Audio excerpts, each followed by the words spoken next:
So now that I've got this thing in the shop, I put some air in the back tires and they held. Front tires are just shredded, so they wouldn't take air at all, so I'll have to replace those. I put some oil on the gas pedal, and the gas pedal's working, but clutch and brake aren't working at all yet. As we know, the motor's not seized. So I took the air cleaner assembly off that I built to check out the carburetors. So far so good. First thing you check is that the constant velocity pistons move freely up and down. They are. Choke functions. Let's see, open the choke. Throttle works, not sticking. My old fuel lines look like they're still intact. Nothing's mouse chewed.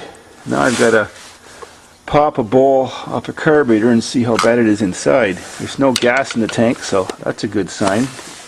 Nothing to gum it up all those years. I'll get a bit of steel wool in there and clean it out. It's just dry crusties, no big deal. It's got main jet. I'll have to stick a pin through there and see if it's clear. Float's not sticking. Now I've got to look and see if the needle's going up and down, which is right there. Yeah, it's not sticking, it's going up and down, no problem.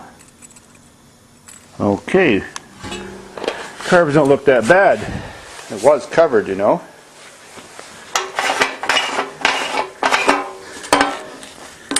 Not even a sign or smell of gas in there, barely. Now the next thing I did was just get a battery I garbage picked that still works. Run some booster cables to the battery box area.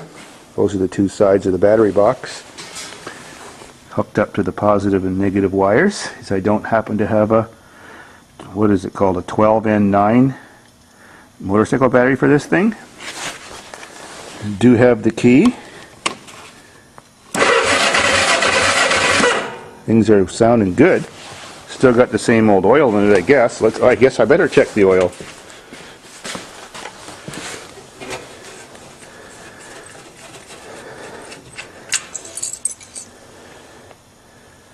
Oh yeah. Not too dirty. It's actually see-through. Huh.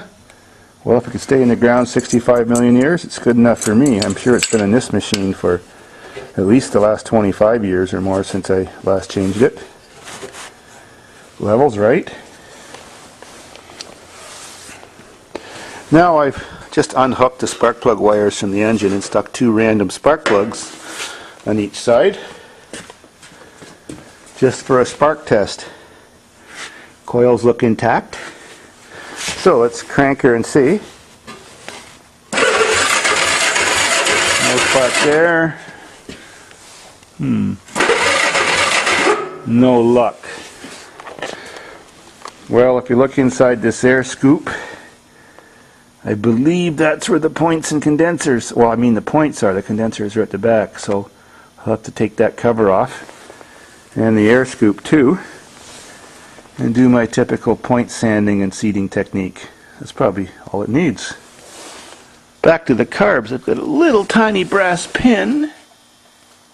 Oh, jets are clear. At least that jet's clear. I'll have to check the other side. Sweet. Now one more check before I try to sand the points. I've got my meter hooked up. Negative is to negative, of course.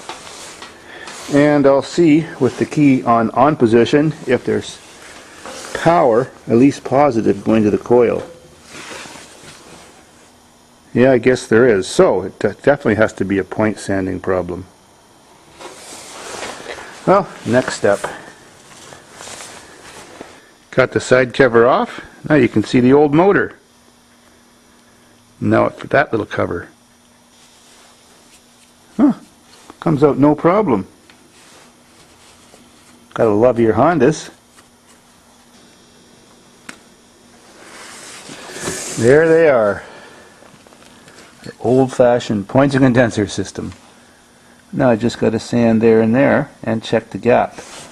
Let's give her another crank and see what's happening. Yeah, they're working. Well, when points are in open position, like on any engine that doesn't use a CDI system that needs a battery to start, you can jump across with a screwdriver and see if you get spark. Let's see what happens. Oh yeah, I see spark. Look at that plug. I hear it too. Let's try the other side.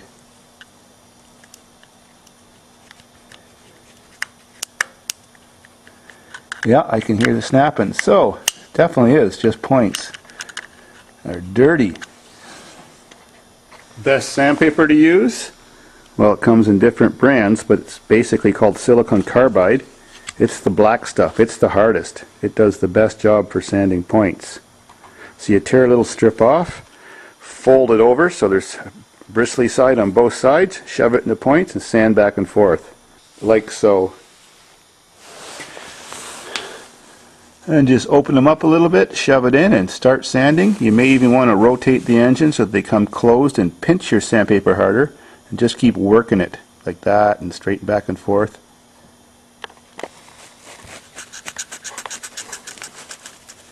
Never touch the part of the sandpaper that makes contact with the points.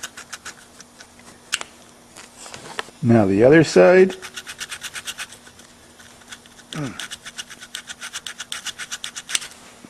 Now time to give them a blow while they're in open position. Oh, the compressor turned on. Then you rotate the engine until they're in closed position and you grab the points arm, and it always moves back and forth a little bit pretty much in any engine, and you move it back and forth while pushing the points even more close, and you rub them together so it makes a good contact. Now I got to rotate that side. Okay, it's closed. Rub them. It's only moving less than a millimeter, but I can feel the texture. Now I can see if it sparks. Ooh, that one's making contact. I see the sparks. You hear them too. You can hear the spark plug jumping. Try the other side.